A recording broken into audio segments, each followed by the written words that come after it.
This is the referee from the European Cup looking for his TMO. This is the Rugby Odds, where an unlikely pundit panel of a wordsmith, a WWE legend, a rugby star, and a supermodel scour the globe, seeking best bets and bad behavior. Are you not entertained? Thank you. Much appreciated. And we have a great show, including George Hook, the Irish rugby legend, sharing his 3 favorite rugby memories. He has been around the block, been through it all, so this should be very exciting. We also have my colleagues, John Bradshaw, Layfield, the WWE Hall of Famer, turned rugby advocate, King Gift Egbelu, inventor of words and father of twins, Mike Friday, the 3-time Olympic sevens coach, and the aforementioned George Hook. They'll all be addressing what's on that slate, but the elephant in the room is that John's not here. Where that elephant is probably throwing garbage cans at people, clotheslining people, or he's stuck on a ladder someplace trying to figure out how to get off of it. And I'm not going to say anything more because I know that you guys will come to his defense and just start peppering me with insults. So let's keep it civil. Just trying to trash the champ's name for no reason. Just trying to put in false allegations. You see how they do? Let's see how they do. He's probably throwing the ladder at that dwarf again. Exactly. There's a little person there. Guys, please don't stoop to his level, okay? Don't stoop to his level, all right? A little bit more class. But I want to commend both of you on your MLR picks. You were both 4-1, so was I. But this isn't about me. But 4-1. And Mike, in the last 2 weeks, you're 7-1 with MLR picks. Congratulations. And it's the Free Jacks that let me down. What is it with him? And the DC. Unacceptable. And Free Jacks at home losing to their arch rival, of course, Old Glory DC. Big win for them. Let's just skip right to our recurring segment. What caught your eye? Mike, what caught your eye this week? Well, I don't like to whinge about refs. You know that, lads. But no. that ref in the cup final between Northampton and Bordeaux. I mean, he did half miss a lot, and it did cause some confusion a lot of the time. Fortunately, the TMO was on it. You know, we had 4 or 5 tries disallowed, and they were all right. Don't get me wrong. We got there in the end with the right decisions, but do we really want that in the game? In what was an unbelievable box office game, a fabulous game of rugby. I just felt that maybe the man in the middle didn't live up to the expectation that the other 2 teams were delivering. But what a game. They thought they had a professional referee. But as you say, at least he deferred to the TMO. Yeah, fair play. The TMO, he stepped in and he listened. So we have to take our hat off to that, but we don't really want that in the game. We needed one of the top boys on that game for what deserved. Well, it was a fabulous game. I just felt it probably could have been a little bit better. It was almost like a student driver next to the driving school teacher, right? I mean, the TMO guy was the driving school teacher, and he was no, we're going to correct that. No, okay, make a left, put your blinker on. Gift, what caught your eye? I mean, look, this was just a week of just nonsense, from people incorrectly pronouncing Osprey to people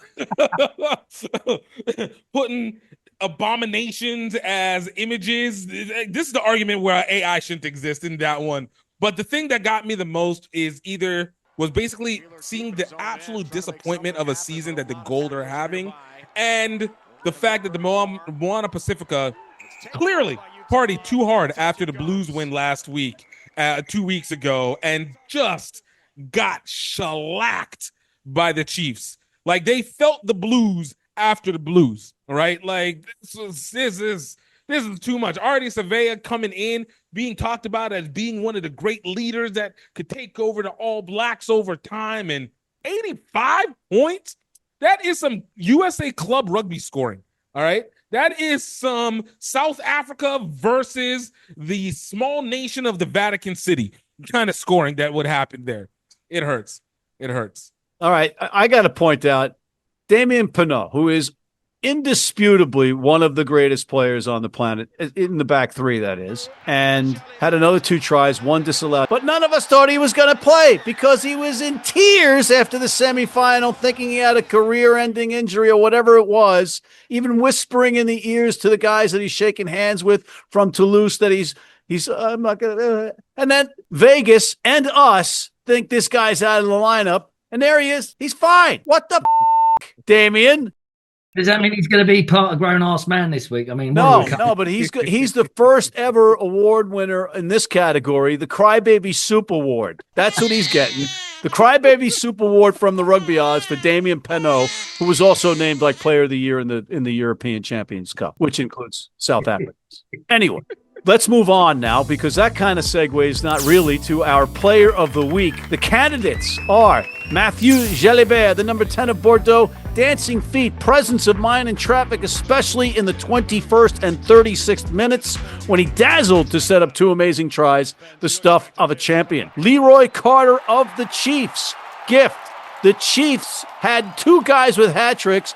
He was one of them, the former New Zealand 7-star, now fully on the All Blacks radar. He raced up and down the pitch against your bounce-back Moana Pacifica.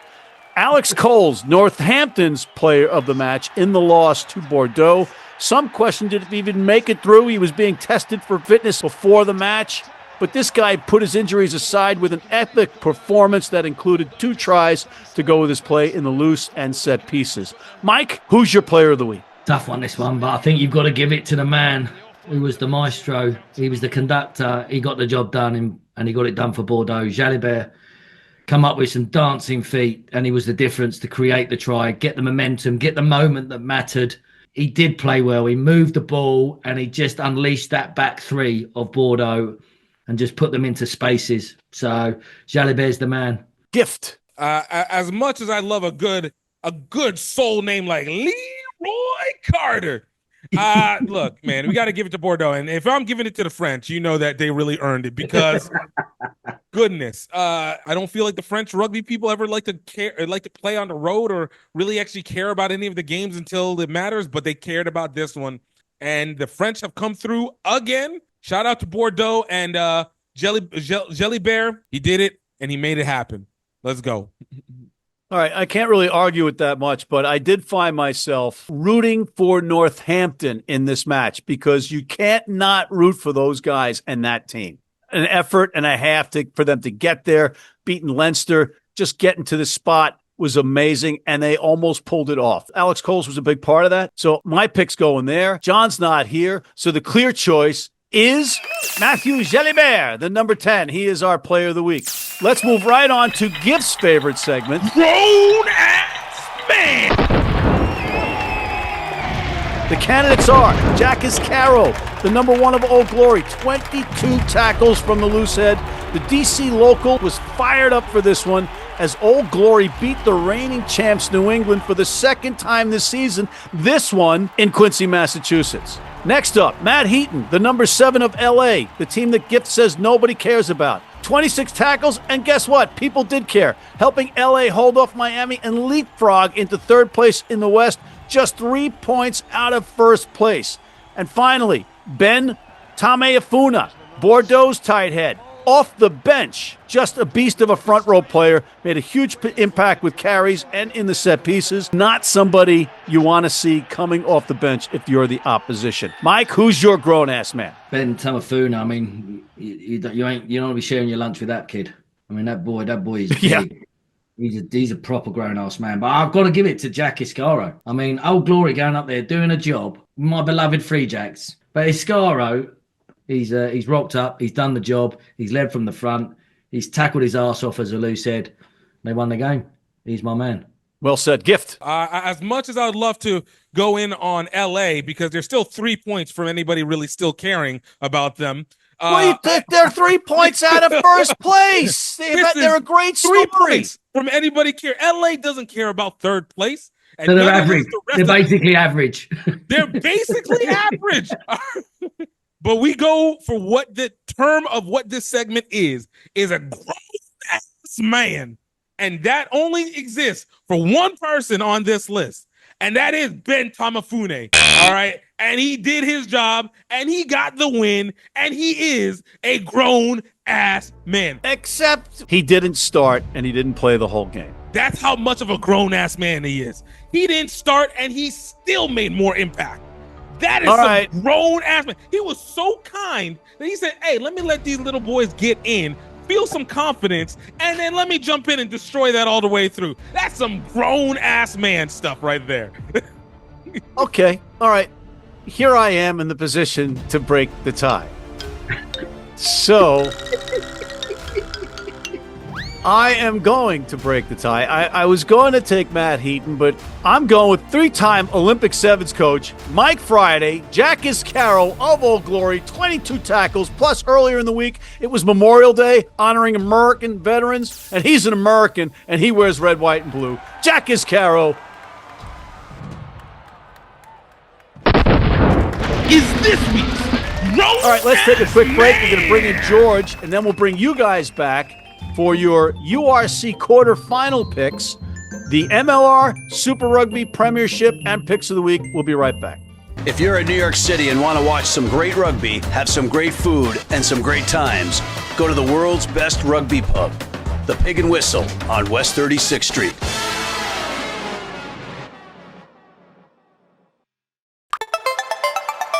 And now for your Major League Rugby Play of the Week, brought to you by the Rugby Network.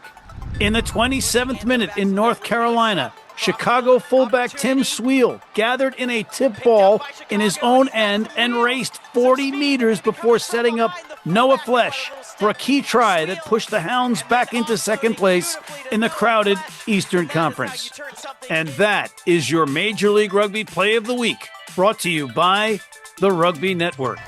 And we are back, and once again we have George Hook. Coach, how are you? I'm good and ready to rock and roll with you. Instead of our usual headlines with Hook, we thought we'd lay it out for you to give us your three favorite all-time rugby memories. Okay, good to go. Let's start with the first one. March 1956. 14-year-old George Hook on a Friday evening, his dad comes home from work and says, "Son, I've got 2 tickets for Lansdowne Road tomorrow." I'd never been Lansdowne Road. So, train the following morning to Dublin. I go to the O'Connell Street, the great street in Dublin, used to have ice cream parlours. I have my first ever Knickerbocker glory in O'Connell Street. Then we go to Lansdowne Road to meet Wales, who are unbeaten and in search of a Grand Slam. First half pretty even. Second half, Garfield Owen, the Welsh full-back, misses a kick to touch. Fielded by Jack Kyle in front of the East Stand. Jack Kyle, not just the greatest fly half ever, the greatest rugby player ever for Ireland. Kyle fields out and from 40 yards kicks a drop goal. We're back in the game. The Welsh are bemused by this Irish fight back. And then, within 10 minutes, a product of my school, Pres Cork, Marnie Cunningham, number 7, scores a magnificent try next to the post. Ireland win 11-3. The Welsh go home in disarray, and Marnie Cunningham has played his last match for Ireland. Why? The following day he declares he wants to be ordained as a Catholic priest, and he spends the rest of his life as a priest in Manchester in England. I've never forgotten it. My greatest match ever. My first and my greatest. Wow, what a story. What a story. And what was the ice cream? Knickerbocker Glory. Knickerbocker Glory. Can I get one of those someplace? I'm sure you can. Oh, what's the next one, George? Okay, 15th of November, 1972. I bring my wife to the maternity hospital expecting the birth of our first child, right? So I dump her in the maternity hospital. The contractions are coming every couple of minutes. And I say to her, "Look, Ingrid, hang on there. Leinster are playing the All Blacks in Lansdowne Road. I've got to go and watch it, but I'll be back in time with a bit of luck," right? So I zip off to Lansdowne Road. Now, I'm absolutely convinced and certain I'm going to have a boy, okay? So Tane Norton, the great New Zealand hooker, is only a reserve for that match because it's a midweek game. And I said to Norton, because I'm sort of on the executive at the time, I said, can I have one of those silver fern gadgets? I want to pin it on my son's swaddling clothes when he arrives. Right? So I now have the silver fern. You run out of the Leinster beaten, run out the gate, jump in car, back to the hospital in time. Oh, And then baby actually doesn't arrive until early in the morning of the 16th. So it's the only birthday of my children and my grandchildren that I have never forgotten. 16th of November, 1972. And the nurse comes in to me and she says, Mr. Hook, great news, you have a daughter. Oh my God. So anyway, she can't kick, can't catch, can't throw, can't do anything. She's an unmitigated sporting disaster. But she remains my first and most favorite daughter, Michelle, who on the 16th of November of this year, I will remember 53 years later. So there's memory number 2. I got to ask the question, do you have another daughter? Then I've Allison. I got a son next, and then he couldn't catch, kick, or throw either. And then Allison arrived, and Allison is my pride and joy. She can play every sport known to man: cricket, hockey, basketball, you name it. She's a star. So anyway, finally, but Michelle's my number 1. Okay, but you might have a little bit of friction in the Hook household at the next time you get together, because you said about the first one that she was your favorite. Just point. They know. My kids know the score. Okay, all right. Next memory, George. Now, this is special, right? I'm going to bring you back to 1920. Okay, the Irish War of Independence is taking place. And there's a football match, Gaelic football, between Dublin and Tipperary in Croke Park. The bastardly British come through the gate of the ground and they shoot at the spectators and the players. 14 people dead, including 1 woman and 2 children and 1 player, Tipperary player Michael Hogan, right? So obviously, not just them, but anyway, Gaelic Athletic Association, hurling and football, forbids their players to play the foreign games. The foreign games being soccer, rugby, hockey, and cricket. If a Gaelic footballer or hurler played those sports, he was suspended. And every Gaelic ground was forbidden to host a foreign game. Fast forward to 2007. Lansdowne Road has been redeveloped. Nowhere to play the game. Croke Park agrees. Wow. You cannot believe this. 87 years previous, Irish people have been killed at one end of the ground. It's called Hill 16 in memory of the 1916 Rising. The Great Stand, the Hogan Stand, is called after Michael Hogan, the player who'd been shot by the dastardly British. And who are we inviting over? The English, no less. Not the British, the English. And they're going to stand in Croke Park and they're going to play God Save the Queen. It is unbelievable. Is there going to be a riot? Are people going to turn their back on the anthem? What kind of things are going to happen? Wonderfully. It's the most atmospheric situation ever. The anthem is listened to respectfully. There is nothing. And then we, even better, we destroyed the dastardly English by 43 points to 13. Wow. Right? But Gervin Dempsey, the Ireland fullback, scores a try in front of Hill 16 on the exact spot that Michael Hogan had been shot 87 years before. This is one of the great moments in Irish sport. Remember, we're a divided country. Just 100 miles up the road, you got a 6 counties part of the United Kingdom. And this was a big deal. You cannot even comprehend what it was like for Gaelic Athletic Association to welcome a foreign sport into Croke Park. It's been there a ton of times since. Doesn't really matter. But that was the one. And that I've never forgotten. So Kyle's drop goal, Marnie Cunningham's try, Michelle's birth, and the arrival of God Save the Queen. 3 great moments for hooky. I tell you what, I got goosebumps, and I am jealous. I would have loved to have walked in your shoes for some of those, and I'm sure there's many, many more, but unfortunately, we don't have time for all of them. But maybe we'll chip away at that in the future. Thank you, George Hook. Hi, John. We'll be right back with the fellas after this.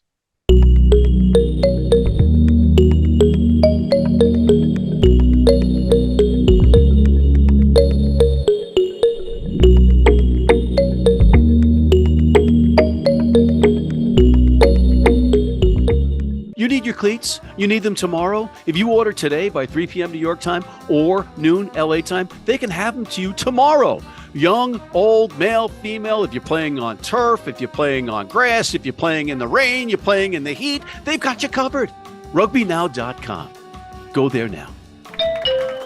And we're back, and it's time to make some picks, gentlemen. Let's start with the URC Quarter Finals. First one up, Glasgow. -6.5 at home versus the Stormers. Mike. I'm going Glasgow. Gift. Man, I'm going Stormers, man. Let South Africa show what they're about. All right. I'm going with Glasgow.